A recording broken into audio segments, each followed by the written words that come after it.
Welcome to Lobster Magnets Review, the channel, the review. We are here to review the final season finale of season 2 of Shingeki no Kyojin, Attack on Titan. We have seen the end of the Clash of the Titans arc. It ended pretty much exactly where I expected it to, with nothing particularly resolved and more mysteries, but it was still a really well put together episode. Yeah, this was something. I did not foresee Attack on Titan bouncing back from such a huge blow from those earlier episodes of Rainer doing the stupidest reveal ever, but somehow they're able to really bounce back, and I'm very pleasantly surprised. So did you like this episode with all the crazy shit happens? You know, Rainer's throwing titans, people are dying left and right, all the humanity. Armin is stuck in a tree. It's like, leave me alone, leave me alone. Yes, I loved all that. The commander dude, Commander Irwin, he's just like, I'm starting to feel the effects of losing so much blood from my arm getting bitten off. I love it. Don't forget about me. Aaron's the only one that matters. He's the only one that can save humanity. Yeah, that whole thing with Aaron getting that power, that was really actually well done. I'm surprised you like that. I thought you would have been annoyed that it was like an ass pull. I was wondering why he wasn't transforming into a Titan though, and then all of a sudden he's gained these controlling coordinator Titan powers, and it came out of nowhere for me personally. You read the manga, but I was just like, whoa, what the fuck? And then Raynar makes a comment how could this power fall in the worst possible hands imaginable? And I could sort of understand that perspective from Raynar, where he's like, oh, he's just look at Aaron. He's just such a obnoxious, angry, self-righteous person who doesn't give a shit about anything. Well, he does. He's just a self-righteous person about killing all the Titans, and I'm gonna destroy them all and get my revenge. And he gets his revenge, finally. I did love that scene where he's, biting his hand. Yes, and he actually, rips off, a little bit of flesh, too, while he's biting. Yeah. That was very well done. I enjoyed that, and he's, just impudent. It's like, nothing changed! Nothing changed! Nothing's better than anything! Oh, God, I couldn't save Hans! Poor Hans! Hans dying, that was really well done too. That his sacrifice, to fight off the Titan that ate their mother.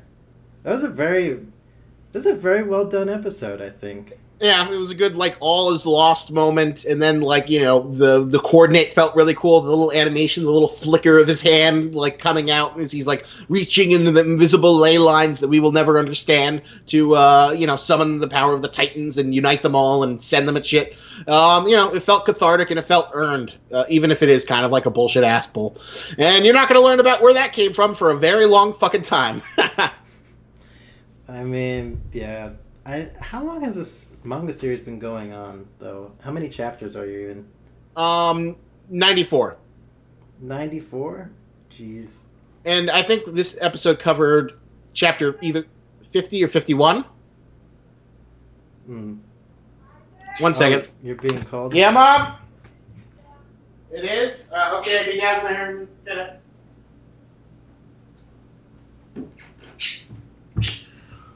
I'll try and wrap this up in a timely fashion. But yeah, it was definitely a very exciting episode. One thing I thought was really interesting was the fact that we got that little scene with Ymir and Bertholdt and Rainer that wasn't in the manga. With Ymir and Bertholdt. Oh, after Ymir saves them and they're sort of on the wall struggling to, they're just worn out and stuff. They survived the Titans, the aftermath. Well, that wasn't in the manga, and it, like, it gives you a little bit of clues where she's like, I know I'm the only one who can understand what situation you're in, and blah blah blah, and I'm gonna return my power that I gave, and it's the only right thing to do. That's of course like, more things that tie into the truth of this world, the final wall that needs to be broken down. Yeah, there's a lot of good hints to like what's sort of going on in the series. I like that. I like that part. I like that scene. I hear a bird. Yeah. Bird Captain's flying. It's close by. Is that your coordinating Titan power? You're coordinating the squawks of the bird. That would be my, in a world infested by giant birds who fly around and eat things, my power is to control them, and I coordinate the parrots. Go! Yeah, that'd be pretty sweet. Sasageo. Now we have to wait another 4 years until season 3, maybe. No, season 3 is 2018, isn't it? Greg, I just made that up. That was a joke. That was like, I hope that like at the end of this thing they say like season 3, 2018 or something. You were joking when you said that. Yeah, I was not sincere. Okay. So I've been called away. This will be a little slightly brisker review than usual. What would you give this episode? 10 out of 10. This is a really good episode. It was a good episode. I give it a 9 out of 10. So you think it saved the season? Yeah. I think Raynar's actions he was a little bit crazy and delusional, and they sort of established that with him a bit, and it sort of makes up for his dumb reveal, and everything else is moving along with the episode. We don't have to be hung up on that detail too much.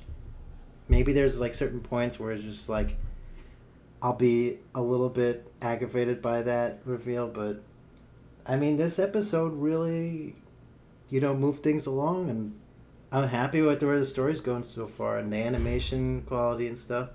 Mikasa and Eren, like, super weird, like, stepbrother. The little incesty thing, that the creepy felt incest. a little bit weird. I mean, but I'm okay with that because it's, it's okay to have, like, one little weird thing like that in an anime like this. But whatever. At least they didn't kiss. Despite the blushing and thank you, you gave me the commitment to go ahead and be, Eren to use his superpower. I think Eren in his mind, he was just like, this is fucking weird. This is so fucking weird. I'm just gonna like try and punch this Titan as like kind of a desperate situation to get out of this fucking conversation. I could see that. I could definitely see that. But it was definitely a good episode. I'm sure people will be frustrated, but poor Erwin Smith lost an arm, but he's one step closer to the truth. Humans are Titans. They will break down that wall of mystery. And we get a look at the controller of the Beast Titan, which I was really surprised. That's kind of a spoiler. Zeke. Yeah, I have no idea what that is or who that is. But, it's nice to have a little teaser at the end. It's going to be interesting. I'm looking forward to the next season of Attack on Titan. It's getting me that much more excited. Fingers crossed. They've definitely have plenty of manga material to adapt. Enough to make like another 12-episode season without like, running, into the ground. So, maybe we'll see that. Fingers crossed. All right. I have been summoned other ways. Usually I make this review longer because I like it, discussing it and luxuriating. But 9 out of 10 for me, 10 out of 10 for Greg. Like and comment, subscribe, all that good jazz. And next time we'll probably do some stupid shit and plug crap from Amazon. Yeah, totally. Sounds all right. good. So I'll see you in the My Hero Academia review. All right, see you then. You gotta love to be got it back, yeah. Love feels the 10, I think don't you grab it.